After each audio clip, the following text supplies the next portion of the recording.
Hello, PCA HCCN Professional Development Series people. Thanks for joining us. You're going to have to deal with my energized self because the sun is shining here in your nation's capital. The weather's warm, the birds are singing, and I'm both sad and happy that today is our last session in this series. So it's been really fun to think back on our time together as we've focused on all different topics. I'm excited to talk to you today about HR metrics. This is me. I know we have a few new folks on the line who have not been on one of these webinars before. You're a little late to the party, but we're very happy to have you. I'm the Vice President of Training and Programs here at the Association of Clinicians for the Underserved. We receive a national cooperative agreement from the Bureau of Primary Health Care to offer free, I said it, free resources, training, and technical assistance on all things clinician recruitment and retention. So that's what's bringing us here today. You're going to hopefully have this chcworkforce.org website bookmarked from now on. And after we're done today, we'll go check it out and let us know what else you'd like to see there.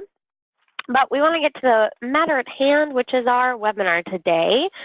We have just a few housekeeping items. We are recording, so keep that in mind as you submit questions. If you have anything incredibly exciting, you can always email us afterwards instead.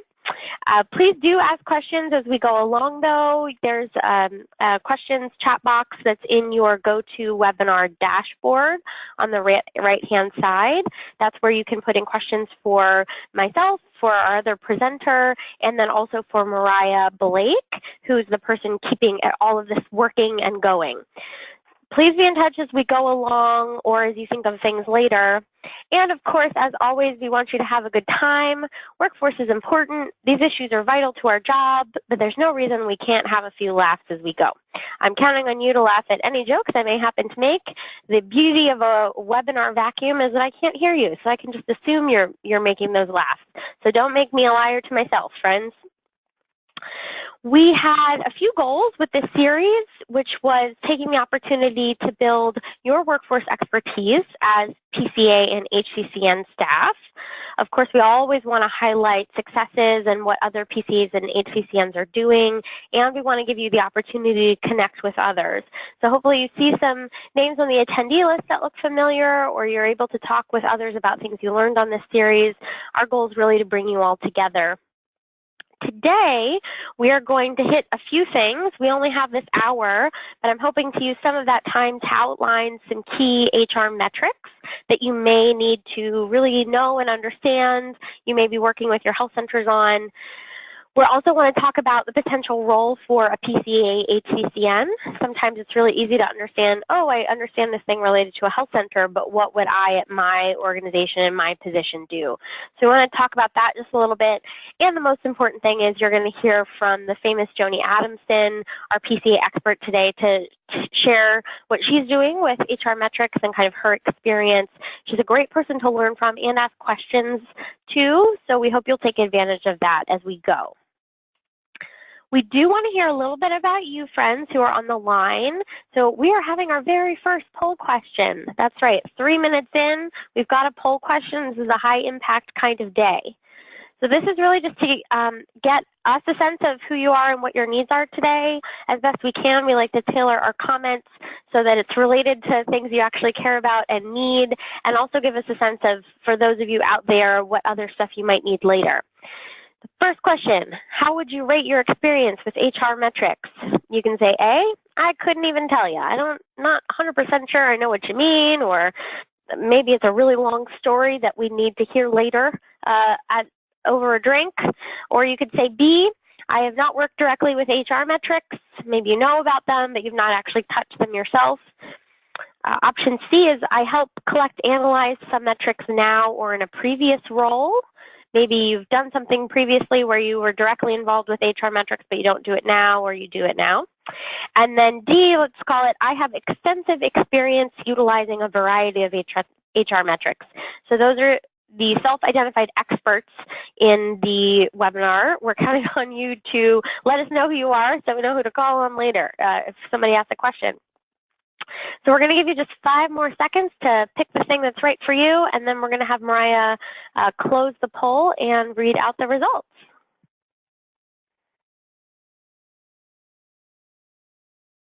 All right, sorry, cut you off a bit earlier than 5 seconds.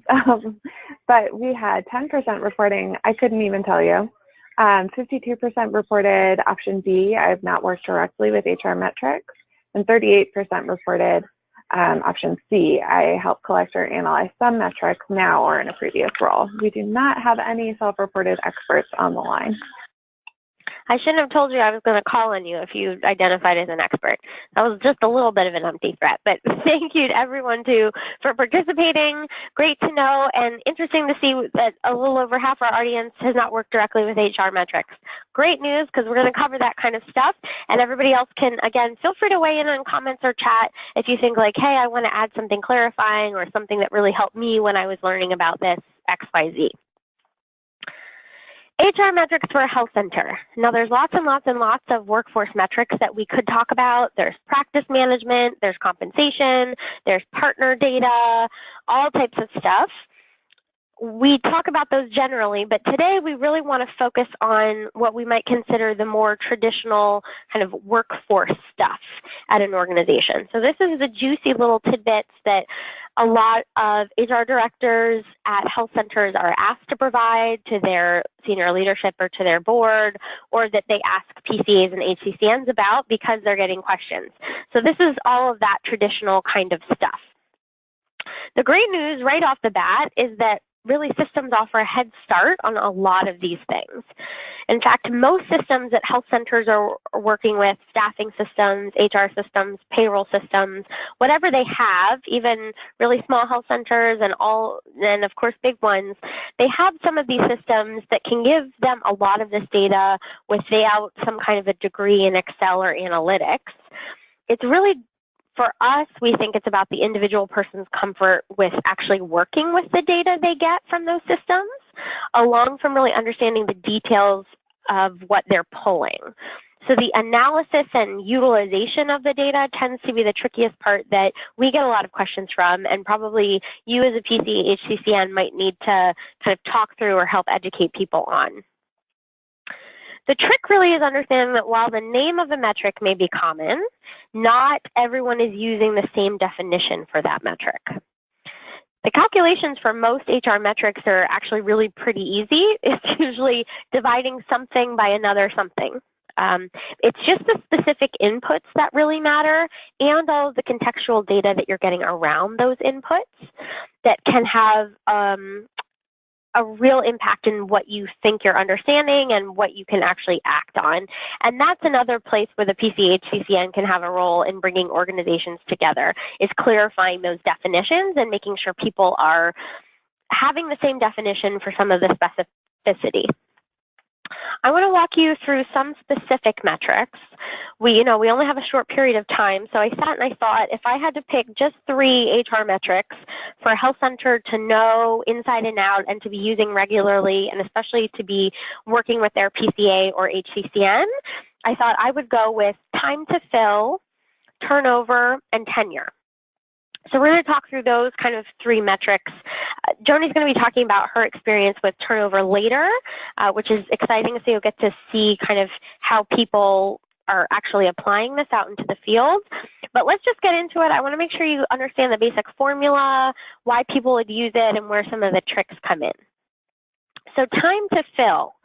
This is a great one. It's pretty easy. Time to fill is just really the total number of days that a job is available and unfilled. And then people can also do the average time to fill, which is the total number of days of open jobs divided by the total number of jobs open. But again, it's not rocket scientist. I can't even say rocket science. That's how bad it's gotten. It's not even rocket science. It's really about understanding why are you using it. So there's lots of different reasons a health center would want to collect time to fill data and then analyze it.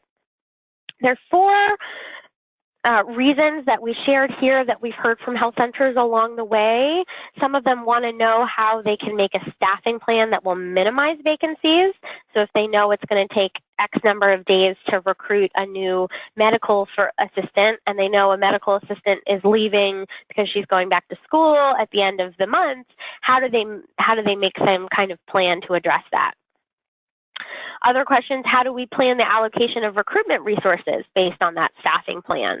So if we know we're going to have to recruit a bunch of people and we know it takes this amount of time, how do we spend our recruitment resources along the year so that it makes a lot of sense? Another question, how long can the health center expect to have lost revenues in that position? This comes up especially for provider staff, obviously, when you're thinking about like, okay, maybe somebody quits unexpectedly or gives whatever the minimum amount of notice. Maybe somebody gives 3 months notice. You could use time to fill to say, hey, it actually takes us 11 months to hire a new nurse practitioner, and we know they're leaving in 3 months, which means we have these 8 months that we're not going to have a person in here generating revenues in that role. What's that going to cost our organization? How do we do something about that? How do we respond? And last one we want to highlight here is how long will staff have increased strain on their time while they recruit? If you know basically the time to fill for all different kinds of jobs, and then you have a staffing plan and you know, okay, these are the people we're going to have to recruit and this is how long it takes us, you can also plan sort of internally about, okay, what's the HR person doing? What's the CMO's role in interviews? What's the front desk person's role in interviews? It helps you just basically plan internal staff time as well. There's lots of detail depending on which goal a health center has on time to fill that they could check. So, you know, we gave you the basic time to fill formula, which is the total number of days a job is available and unfilled, but you can also have really specific pieces like how long does it take us to complete all the interviews? Well, for physicians, we normally do 3 in-person interviews, and that usually takes about a month or whatever. Time to complete interviews, how long it usually takes to for a candidate to accept an offer after you've offered it to them. How long does it take a candidate to get to full capacity with you? All of those things, you can collect anything and everything, and a health center can do that. It's just a matter of why are you doing it, and really connecting to the goal is the big piece. So the inputs that an organization would need to collect this kind of stuff, again, what you might think of, pretty standard. You'd want to decide your reporting period. So is this happening over the last calendar year, over the last 12 months? You know, what's your period? What site is it if you're an organization that has more than one site? What discipline, and that's really position type discipline. But the other things, open date, fill date, this is an example of how the details really matter. So it may be easy to say, okay, no problem. We have a spreadsheet, open date is at the top, and we just put the date that the job is opening. But the question really there is, when is a position considered opened? So is it considered open on the day that there's internal approval to recruit for that position? Or is it considered open when the organization starts externally recruiting for that position? What does open mean? And so you can see how if it's kind of not talked about, that every organization could do it differently, and you may have all your health centers have some time to fill number for 3 different disciplines, but they have all different open dates and all different fill dates. Is fill date when someone signs a contract? Is it on their first day at the job? Is it when they're back at that full capacity mark, whatever that mark is? These kinds of definitions are sort of tricky and a great place for a PCA HCCN to get involved in the conversation with health centers. Decisions about these kinds of definitions should really be closely tied to what that organization wants to use the data for. And that's important, but then it can also be difficult to aggregate across organizations when all the organizations have different goals for what they want to use the data for. Another key place for a PCA HCCN is helping health centers have those conversations. Okay, it's one thing to say we want it because somebody asked us for it, we want to report it, but what are you actually planning to do with it? And are the specific inputs you've chosen giving you what you want? It can sound sort of like a lot of work, but it's kind of exciting when you think of all the possibilities that having a concrete understanding of what it takes for your health centers to recruit different types of positions could bring you. So if you could articulate clearly, it takes health centers on this side of our state an average of this amount of time to recruit a physician assistant, that's really helpful for you as you're sort of deciding what training or policy or other types of activities you would want to be involved in. Okay, that's time to fill. I could wax poetic all day. So if you have questions, as you have questions, pop them in the chat box. But we are moving on to turnover. This is the exciting one. This is probably the one we at ACU get the most requests about. Is there a turnover number for health centers? Is there a turnover number for health centers in our state? What's a good turnover number? How do I know if I'm doing it right? As I mentioned, Joni's going to talk about her experience with it later, so I don't want to get too much into the weeds. I know she's doing some of that, but the calculation is pretty simple. Number of separations divided by the average number of total positions. That's kind of important because you don't want to have happen what sometimes happen with uniform data system numbers, which is that you're doing a cut just at the end of the year. And so by getting a sense of how many people and positions you had kind of over the whole year, you're getting a clear look than if you just check how many positions did we have in the month of December. But if a whole bunch of people left in November, that turnover number is going to get a bit skewed. So anyway, it's pretty easy again, but there's a lot of different goals that people could have here. Maybe they're trying to identify their specific problems right now.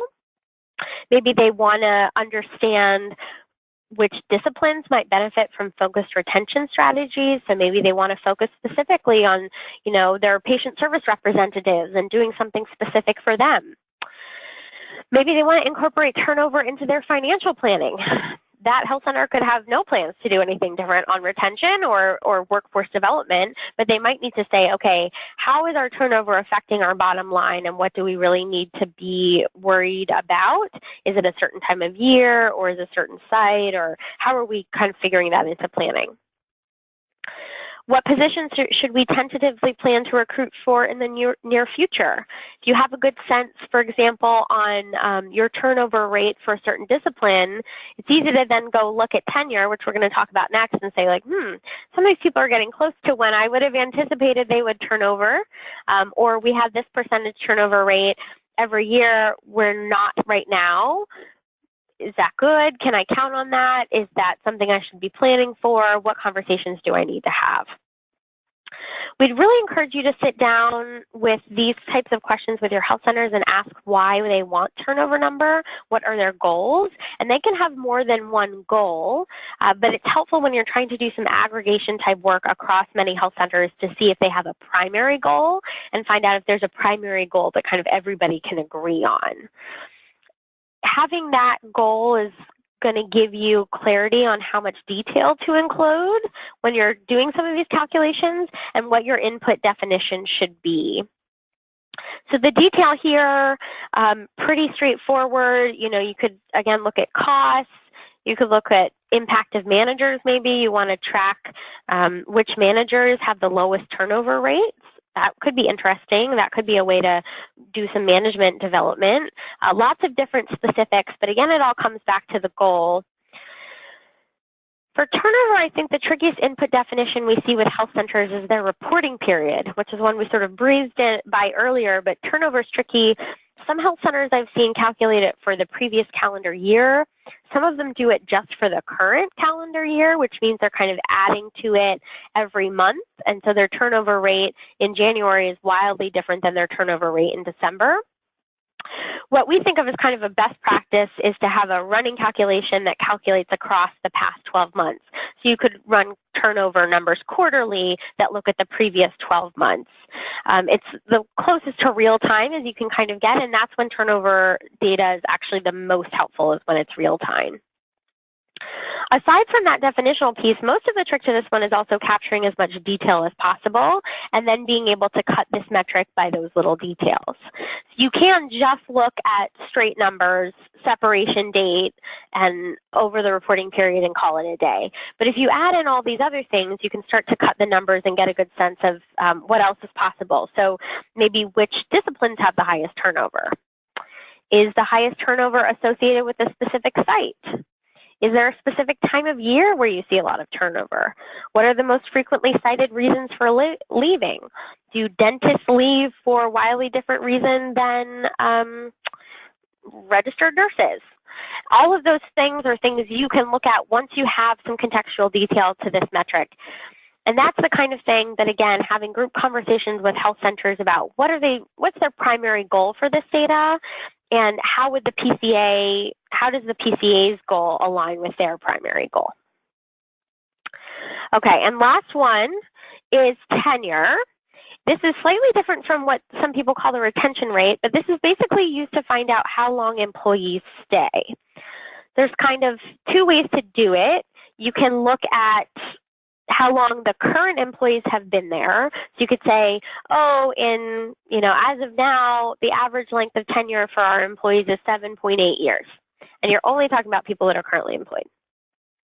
You could also focus on more of a long-term look and calculate the total number of months worked across kind of a lifetime. So, 10 years ago, our nurse practitioners stayed 6 years before leaving, but as of now, they're staying 3 years. So what happened in that 10 years? How are we going to do something different about it, et cetera? The goals here are, I like this tenure point because it's often a little bit more positive than some of the other things.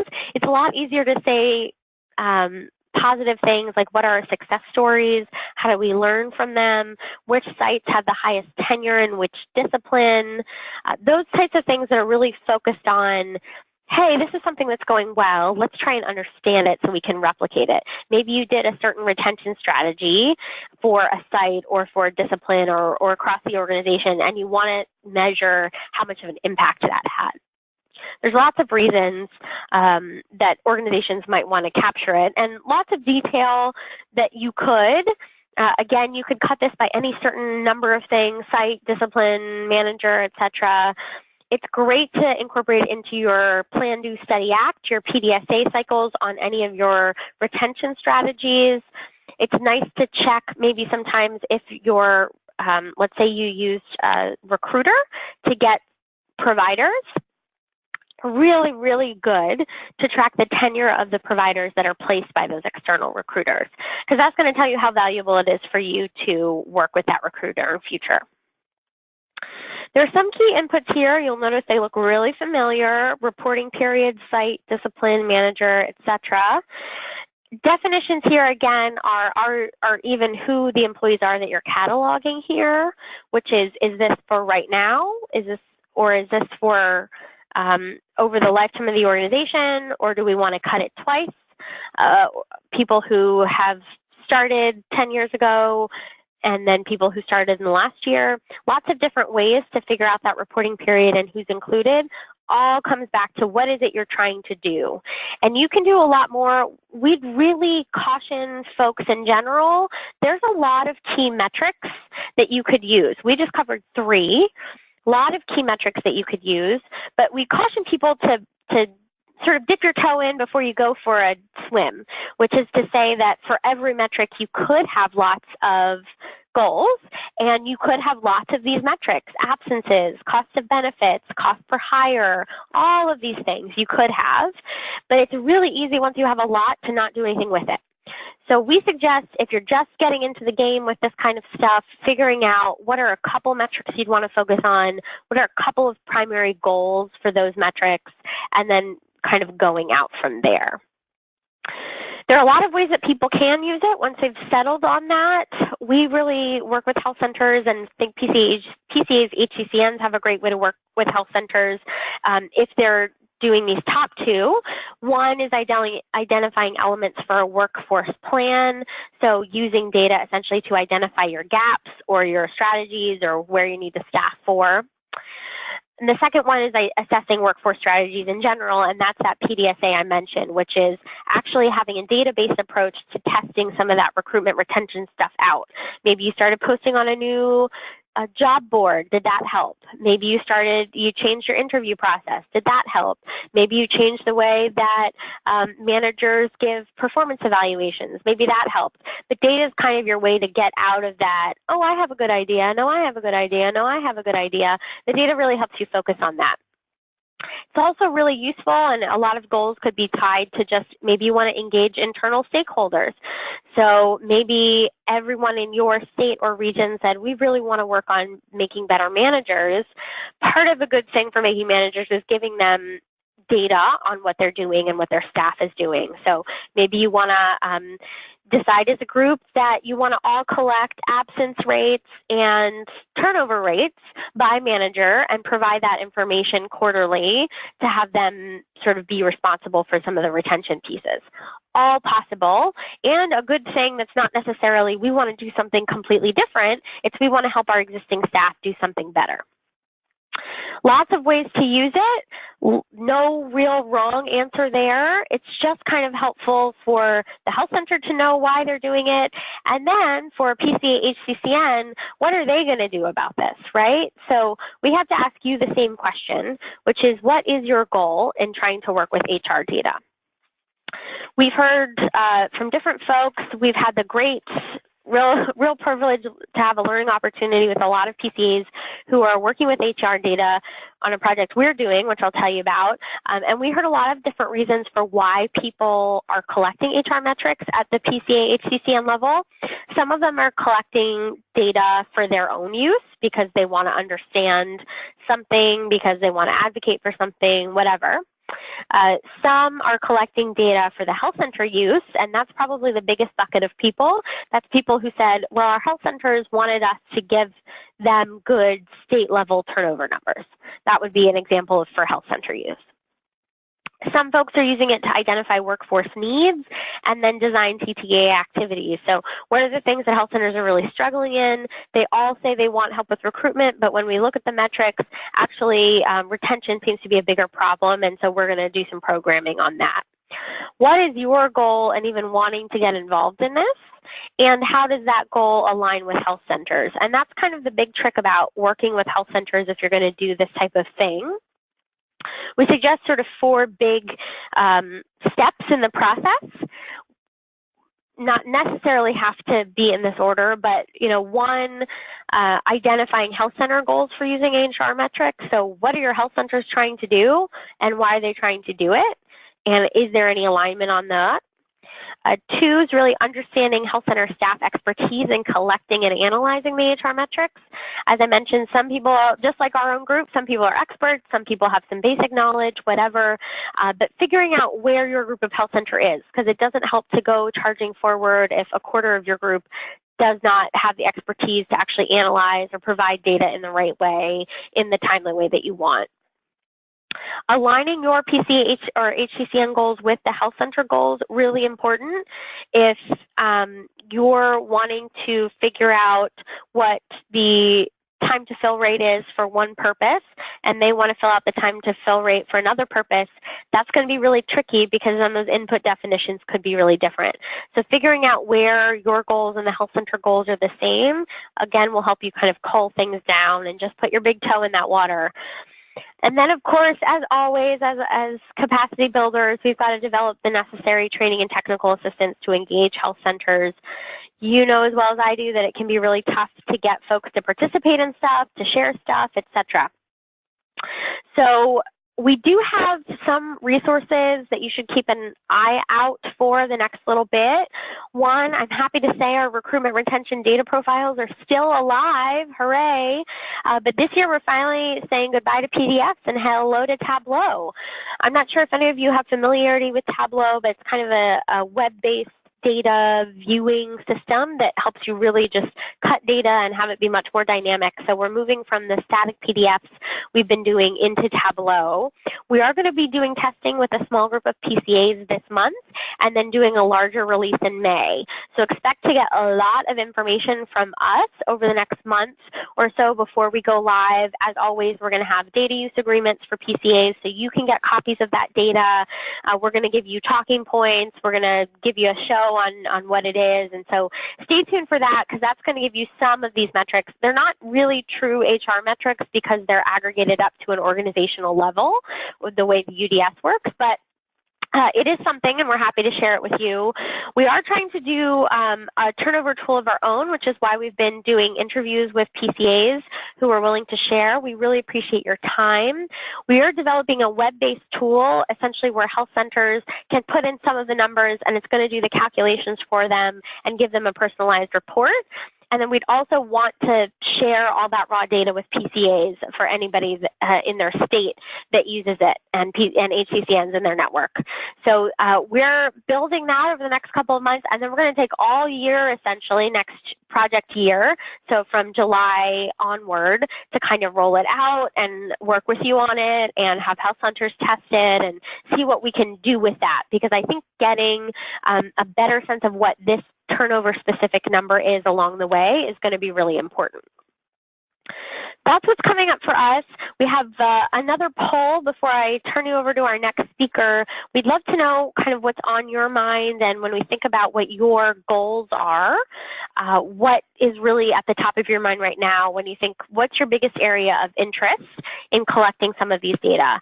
Maybe you want to collect that data for yourself. You want to collect it for health centers. Maybe you just need to identify some workforce needs broadly across your state or network. Maybe you want to design or update TTA activities you have for the next project year or the next calendar year. Or maybe it's something else. So it's certainly not an exhaustive list, but it helps to give us a sense of what you're interested in.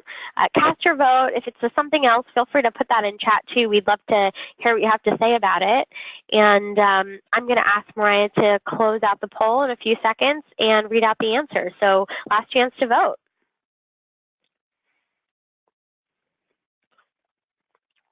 All right, just cut us off there. We had 6% reporting option A, collecting state network data for art or for your use. 18% reported option B, collecting state network data for health center use.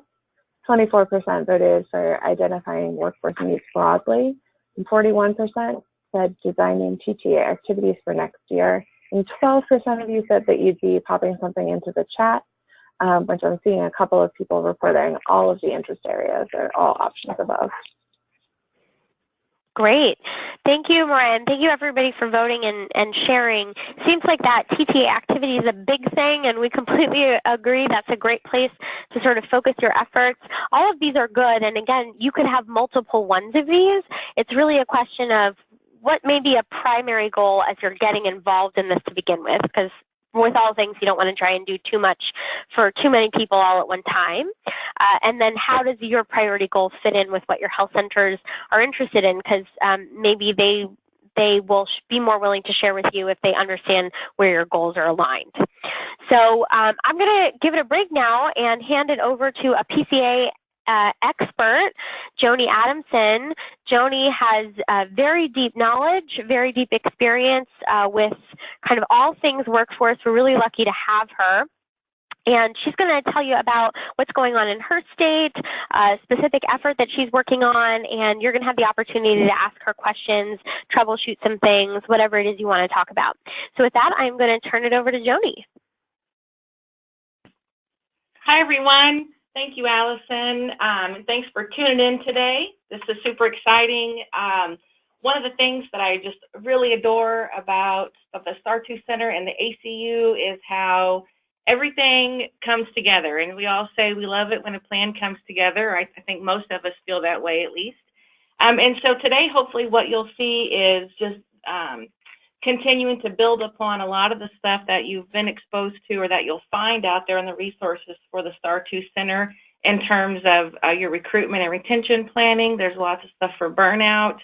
And so I don't feel that it was just a shot in the dark that Allison made this HR metrics be your last presentation of this series. I know she did that on purpose, and well played, Allison, in terms of how all of these metrics can be used for all of those things that Allison mentioned, all the other resources that are out there in regards to workforce development, recruitment, and retention, and then even more. And so a common theme that you've already heard Allison say, and I will just continue to piggyback on, is how you take these things and you make them be what they need to be for you. And so while there's a ton out there, we don't have to eat this elephant all this afternoon or all this week. You know, we're just going to kind of digest it slowly, one bite at a time. And when the time is right for you to be able to put these into play, hopefully you'll recall some of this information, and we will go be able to have this at your fingertips here. So Allison already introduced me. I work for Missouri Primary Care Association, and I've been here for 10 years. Prior to that, I worked in our Department of Health and our Office of Primary Care and Rural Health, and they housed our primary care office, so our PCO, and then our State Office of Rural Health. So kind of building up the years of history here and being able to work with community health centers. But most excitedly, I've spent the last 10 years of my career working to help improve access to health care for Missourians by helping our community health centers. And also a unique thing about our programs here in terms of workforce development in Missouri is we do also partner with small rural hospitals, critical access hospitals, certified rural health clinics, and some of the other safety net folks. But this is just kind of give you an idea of what our Missouri Community Health Center family looks like in the state. Exceptions to this would be this map, just because, you know, we're limited by number of, this is our brochure that we send to folks, or we take for a lot of different audiences to take a look at what the health center network looks like in Missouri. So we don't have all the school-based clinics on here. We don't have all the mobile site clinics. And then in our areas, hopefully you guys have heard of Kansas City or St. Louis. So what this looks like on the map is in Region 3, you see some of those maroon red-looking triangles around Jackson County. That's where Kansas City is. And then over in Region 5, you'll see we have St. Louis and St. Louis City. And so we have other metro areas, but those are the largest metro areas in Missouri. And we have more sites in those areas, just kind of limited by space there. So we don't have them all listed. But this gives you an idea of what the network is and what our PCA does here for the community health centers. So, okay, enough of that fun stuff. I'm going to jump in here and talk a little bit about our experiences here in Missouri, and in particular to the Primary Care Association, and how we just, as Allison said, kind of started dipping our toes in the water here. We're about, I would say, maybe knee to waist deep right now in our our venture of looking at HR metrics. And so we are taking a little while to get used to the water, but I'm excited that we haven't been kicked out of the water yet. And so the pool's still full, and hopefully in the next year or two, we'll be taking a full swim around it in this life of HR metrics. So we kind of started off easy and just looking at turnover. You know, Allison said if she had to pick 3, those are the first 3 she would look at. And so of those 3 that we considered, we decided to take a look at turnover first. And so in doing so, this is just our second year of doing it. And we've collected for 17, and we have 18. And then actually later this summer, we will have, starting in July through August, we hope to collect for 19. So we'll just wade a little bit deeper into the water at that point. But even after just a couple of years of doing this, we've already seen some really neat things come about from doing this, and I'll share some of that examples with you. And then just to kind of further define how we collected and what we ask of our health centers to report, we just ask them to give us their annual turnover. And there's reasons for that. I'll go over that in just a few minutes here. But we ask them to give us their annual turnover rate, and so we recognize that many of them will monitor this quarterly. Some of them do it twice a year. I mean, some of them really do this, do it monthly.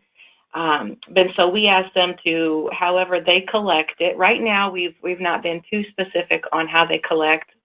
So we've asked them whatever they're collecting, whatever their percentage is for all of their staff, to send us that percentage. And then essentially what we do is take an average of all of those percentages to try to give us an overall average of what it looks like collectively for Missouri Community Health Centers turnover rates. And right now we have this in an Excel spreadsheet. So very simple. We have listed all of the health centers by name over in the row. And then the columns across the top, we have 2017 and 2018. And so we just continue to hope to be able to build upon that. And again, that's for all staff right now. So we had to take it slow with doing this, but we are gaining some momentum. And so I think by doing this, it's helped us, just as many of you indicated a while ago, it's helped us be able to define some areas that we can help. Whoops, I think I went just a little too far. Sorry, I got click happy. Bear with me. One more.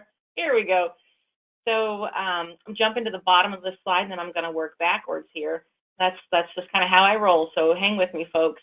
So it helps us define some of those target areas that we can help our health centers with. And I just thought that was pretty awesome when they did that poll, how many of you are kind of in the same boat we are with always trying to add value to health centers and be assistance to them and tweak and continue to help. So I would like to pause just for a second and say when we collect this data, I think it's important to share, and it's important for our health centers to know that while we ask them to report this to us, never do we release that information to other health centers. So let's say Allison's health center sends us a number and Joni's health center sends them a number. And while we know what Allison's number and Joni's number is, we never say, hey, Allison, guess what Joni's number is? Or hey, Joni, guess what Allison's number is? And so I think it's very important that they're able to trust us and recognize the integrity of that. That isn't the purpose to vet them against one another in this realm. It's just to kind of collectively what we're doing together. And we have been able to help health centers individually as they reach out to us. They can say, well, you noticed last year it was this, and this year it's this. What's going on? Or, you know, we've had a shift at our senior administrative level, and we think some of this is due to that. And I just get really giddy sitting here at my desk when a health center starts talking to me about those things, because I know they too are putting the pieces together and how to use this data for the betterment of their organization. So in terms of the value, the successes, the uses of this, we know by and large, you'll see I've got noted here, generally speaking, healthcare as a whole has kind of a relatively high turnover rate. And there's some data out there, and it's just a matter of what data trend you want to follow or what data trend you want to invest in when you're looking at some of those staffing reports. Collectively, usually healthcare runs in the upper teens, low 20% of turnover rate. Again, that's going to vary depending on some of the sources that you see. And so that helps us say, hey, Missouri as a whole, we're doing really bad, or hey, you know, we're a little below that trend. And so thankfully, we've been a little below that, although some of the data also suggests out there nationwide that Missouri sits in what's considered the kind of northern central reporting area. And as a nation, that runs a little bit lower than the rest of the nation. And so, again, just kind of how far down do you want to take this? How far down do you want to look at it to help you with your strategies and improvements? And so I have an exclamation point here, and I'm oftentimes really very happy to use exclamation points in an excited way. So usually I have to kind of reel myself back and not send every email with exclamation points. But I thought I'm going to use it in this slide. So even in, like I said, this very short time that we've been waiting in the water, we've had health centers come and say we've been able to focus a little bit more on our workforce and our workplace engagement, just because, one, they know that they're going to be sending that number to us, and it's all voluntarily done. We don't have every single health center that participates, but we do have a large majority of them that do. And so they are already, their wheels are turning, they're thinking about this, and it just kind of creates an atmosphere by which they're a little more comfortable to talk about these things. They realize that we're not trying to do this as a gotcha type situation, but from an area to better understand and to be able to offer that help. And so other examples of how this has helped is assumptions were being made at some different levels within an organization, and the health center called me and said, they wouldn't, senior administration and our recruitment team really wouldn't listen to me when I was telling them we don't have a problem with recruiting XYZ staff. What we really have a problem with is ABC staff. And I remembered talking about turnover in one of our Human Resources Network meetings. That's a peer learning group that we have here at the PCA with all of the health centers participating. And I said, I remember talking about that. And so I ran some data.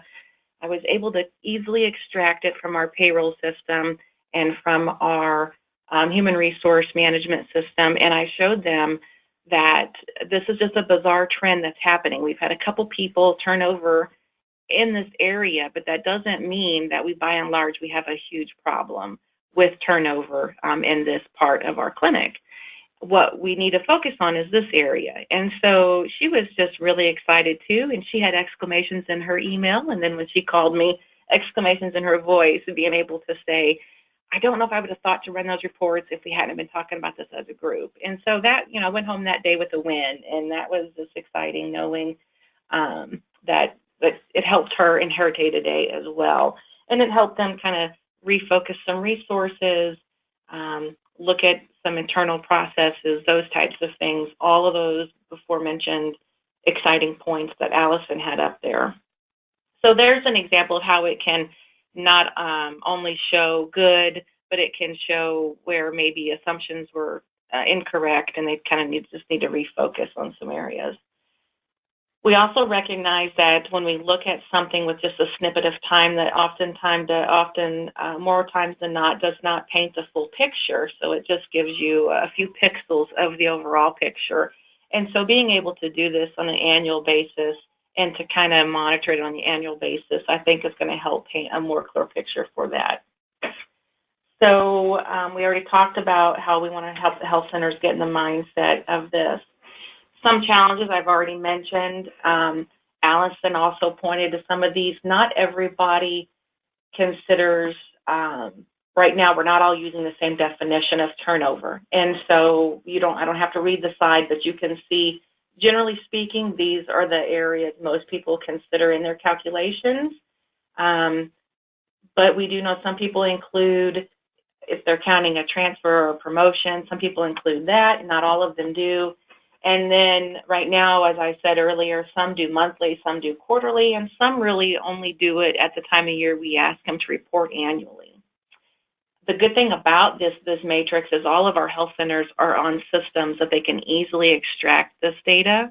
And so it doesn't require them to do a lot of extra work, because that we really have to be mindful of that as PCAs when we ask our health centers for this information, not to give them an extra burden to an already overburdened system, right? And so that's the good thing about these types of HR metrics, specifically, here in Missouri. Many of you are probably in the same situation where your health centers have something, some way they can easily just pop these numbers out. And so right now we know challenges to the data that we have for turnover doesn't distinguish between specific employee types or specific roles. It's just everybody lumped together. And while I think that's a great starting point, there are quite a bit of challenges collectively to that. So, and again, we always want to try to encourage everyone to participate. And so we could be able to say, without a doubt, we've got all of Missouri's health centers, and this is including all of them. And so again, same boat there that we're all in with the participation. So we want to just kind of jump ahead here to what we hope to do in the future and how we hope that we can continue to help. Something I should have mentioned here is just mainly we want to help our health centers remain competitive or find their leverage in the competitive market in terms of workforce, and be able to recognize those hard to fill positions. Likewise, recognize those positions where they don't really have struggles filling and they have longevity and things are going well, and being able to talk to those employees and look at that. I think looking at a way that we could uniformly recognize and accept the definition for all of us to make sure I'm figuring turnover the same way Allison is figuring turnover, that would be in a great ideal world. Again, would just be a proposal, an easy way to do it. You know, Allison said divide something over something. So if you're looking at the number of separations that you had over your overall number of employees, and you take that, that's going to give you a number, and if you multiply that times 100, then you'll get your percentage. So I'd like to kind of start easily in terms of a formula or a calculation for our health centers to be able to do that. And then keeping in mind, if we can do that, hopefully they could maybe consider breaking it down. This is just off the top of my head, some categories that we would start with. Providers, maybe senior administration, ancillary staff, could be clinical support staff. We would lean on our health centers to help us look. And they may want to just they may just want to say, you know, this is a lot. Let's just start with providers. And I would say, great. You know, if you don't want to do all these categories all at once, remember going back to what we were talking about earlier, try to just dip your toes in it and start slow. You don't have to eat the whole elephant at once. Just start with what's going to work best. But just keeping in mind, all of this is great. I tend to think more times than not with what our health centers are doing, they have to use data. You think of just the tons of patient data they're required to report, you know, the UDS, the value-based payment, all of these different things that we're going to in this world. So they're already accustomed to data, right? And so we don't want to overburden them. But I think it's really eye-opening for a health center when you shift it a little bit and say, hey, so this is so awesome. That's what we are by nature. We focus on the patients. We focus on getting our communities healthy. Let's take a look at the internal pieces here. Let's take a look at the health and the wellness of our employees. Let's take a look in the health and wellness of what we need to do.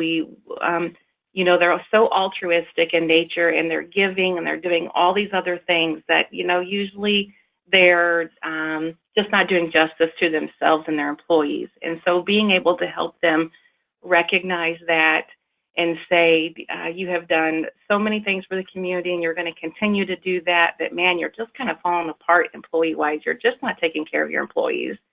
And it's not really meant to be a slap in the face, but just say, if you turn it on them and tell them we want to provide wellness to your employees too, the looks they give me, it's like, how did we not think of that? You know, how did we not realize we've done a few of these things and it's been great for our patients, but man, it's just really played a toll and taken its toll on our workforce.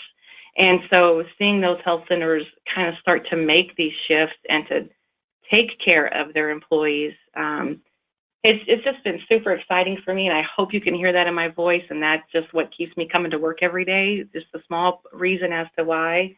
But I think future plans, we just want to keep building on it. We want to just able to be a resource for them to help them recognize those things and service that, much like what you guys are doing on a day-to-day basis. So again, we're early in this in Missouri, but this is something that we're looking forward to being able to build upon. And I would be glad to help in any way that I can. Here's how you can get a hold of me. Or you can email Allison and she can connect you to me, whatever her preference would be in that, I am fine with.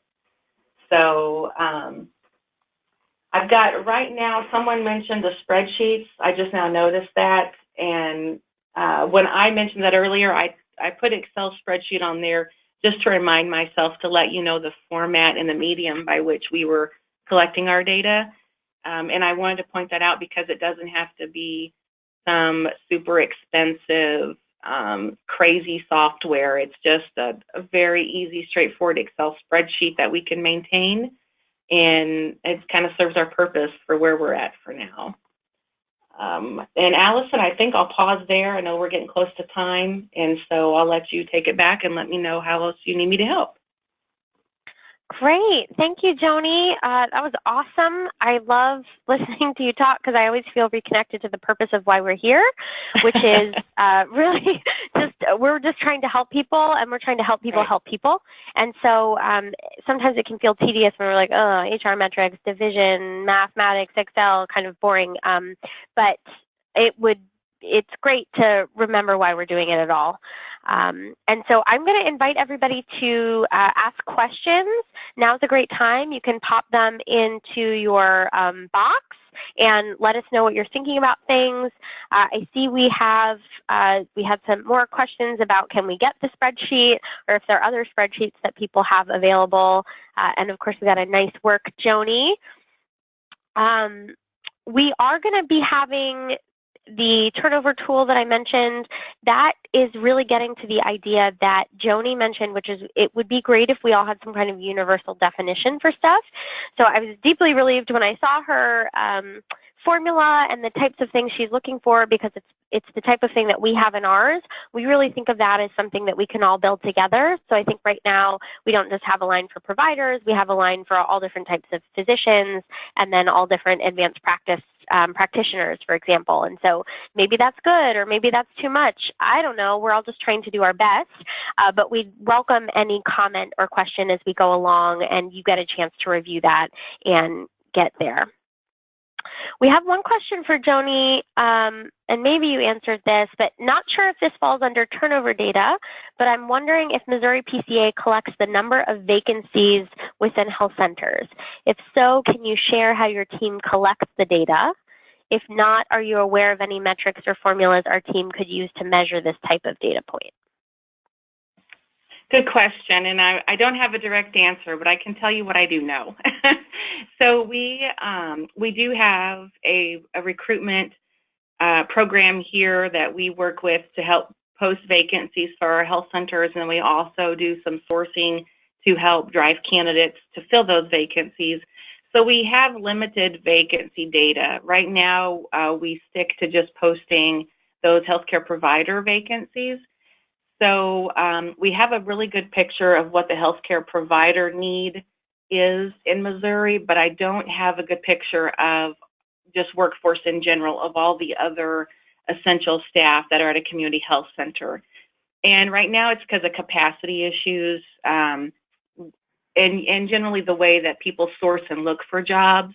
Usually you hire, let's say, a front office or front staff person quite differently than you would, say, a provider, a physician.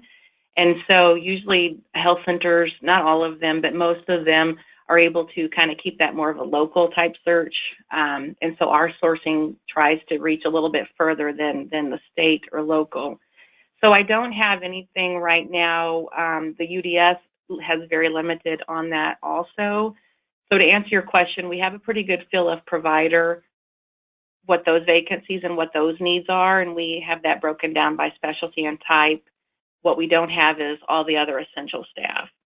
I think that would be a good idea to be there at some point someday, but we're not there just yet. We do know we also track time to fill in our vacancies, and you know, when Allison was going over that, that's never a bragging point for us, because these providers, you know, all of them underserved areas, they're all, you guys know, MUAs, MUPs, HIPSAs, check all the boxes, and that just puts people further behind the 8 ball when they're looking for those providers. So usually those guys have openings, time to fill, that are very long. And so those numbers just keep racking up. But I think it's a good measure, and I think it's important, and it really does show a lot in terms of what they need to do to ramp up for future thinking, succession planning. So that's my answer. Great. Thanks, Joni. And we have, looks like, one more question before we wrap up, which is how are we able to be involved in the PCA testing for Tableau, and how do we get data profiles now? So if you're a PCA or a PCO, you're able to get copies of the individual PDF reports from your health center for the last few years. You can get in touch with Mariah at mblake@clinicians.org, and she'll walk you through what that process looks like. And then if you'd like to, you can also email her if you'd like to be part of the small group testing. We're, again, going to be rolling out that, I think, next week. And so we have a short list. We're happy to add to it and appreciate your time and feedback there. We are really sad to be saying goodbye to you on this series. That's my little sad dog face as I think about it. There's some things you can do to help us right now and in the future. One, there's an evaluation that's going to pop up when you're done with this webinar. Please fill that out. And there's a feedback on the webinar, but also the series itself, and we'd love to hear more about what topics you'd like to cover in future. We are going to be doing another one of these series next year that's going to be a little bit different, a little more cohort-based. You're going to get to talk with each other in between and all that, and have more of these robust conversations.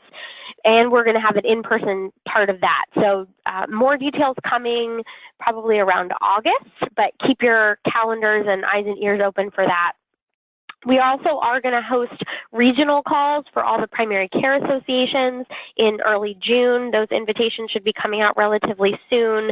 That's a great time. We're going to be covering the turnover tool in more detail because theoretically we will have it fully built and ready for your test and review at that time. So please look out for those June regional calls and stay in touch with us. We have a newsletter where you can hear more about that. We have social media, and we have all our contact information. This is all in the slides that are in the handout section of your GoTo dashboard. So we're at time. I'm going to say thank you so much for joining us today and for your great questions and participating. Thank you, Joni. That was really excellent, and you added a lot. We appreciate everybody, and stay in touch. We'll talk to you all again soon. Take care, everyone. Thank you, Allison.